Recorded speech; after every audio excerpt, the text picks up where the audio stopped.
Hey, you guys, I want to talk to you about something. In the journey of leadership, there's a dangerous trap that turns a calling into a cage.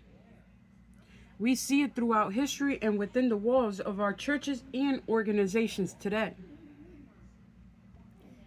The moment the title replaces the identity. When individuals equate their status with their value, they become like King Saul, clutching at a throne that has already shifted. Saul's descent into paranoia began when he placed his image above the direct mandate of God. As we see in 1 Samuel 15:23, rebellion against divine purpose is the sin of witchcraft, and stubbornness is as iniquity and idolatry. When a leader makes their title into an idol, they're no longer leading. They are obstructing. When the anointing left Saul, it was a seismic event. It wasn't a hidden shift. It was a violent public reality that shook the very foundations of the kingdom. The fruits changed, the lights dimmed, and the energy of the leadership soured.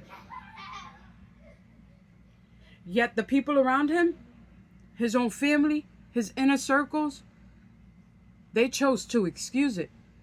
They chose to cover it. They chose to soothe and comfort a man who had long since stopped walking in the Lord's way, simply because he had been king for a long time. They made a fatal mistake. They believed that the king title was the anointing. Because they prioritized the comforts of the status quo over the conviction of the truth, they failed to correct him. They saw the shift, but they continued to look to Saul for direction instead of looking to the Lord, and shame on them. By protecting the man instead of the mission, they paved the way for the kingdom's decay. What makes this environment even more toxic is the hypocrisy of their standards. See, they have no problem aggressively calling out or policing a newly anointing person, demanding perfection from those who are just beginning their journey.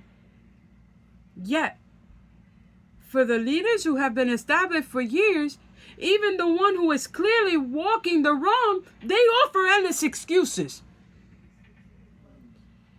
They showered the entrenched leaders with the grace that they denied to the newcomers, shielding them from accountability while weaponizing rules against anyone new who threatens their status quo. This selective grace isn't mercy. It's a tool of control designed to protect the hierarchy and not the heart of God. It is heavy, often isolating burden to be the one who sees the truth when everyone else is playing along with the lie. Think of David. He saw the reality of the situation. He spoke on it. He even tried to intervene. And what was his reward? He was shamed, ostracized, pointed out, and eventually hunted. This is the price of spiritual integrity. When you are the one who refuses to soothe the ego of the decaying leader, you will be treated as the enemy by those who have traded their integrity for the comforts of the crowd. David understood the yes men around Saul. They were too invested in their own proximity to the power to care about the truth.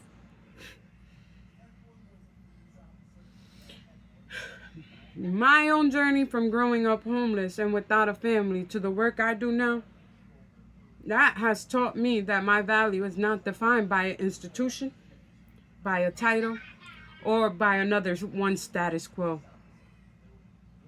My identity is forged in the fire of my lived experience and the strength of the living acting will. True leadership requires the courage to be unpopular. If you're standing in a room and watching the works be obstructed by ego-driven power at play, and you choose to stay quiet to keep your position, you are just as guilty as the one causing the damage. Choosing to step back from a place that refuses to evolve isn't failure. It's strategic preservation. Sometimes the Lord's work requires us to leave the palace of someone else's, making so that we can plant the headquarters of our own. True sustainable change is found in a building infrastructure that empowers the vulnerable and shifts the systems that have long ignored them. Matthew 7:24-25 reminds us that the wise man builds his house upon the rock, not on the shifting sands of human approval or institutional titles, but on the solid ground of a divine calling. If you are currently feeling the weight of an environment that doesn't respect your calling and treats you as an outsider for speaking the truth, take heart. Your vision is not meant to be a cage. It is meant to be planted. Sometimes the most courageous thing you could do for the mission is to walk away from a table where you aren't being heard and start building your own. Stay empowered, stay focused, and keep pouring into your own purpose.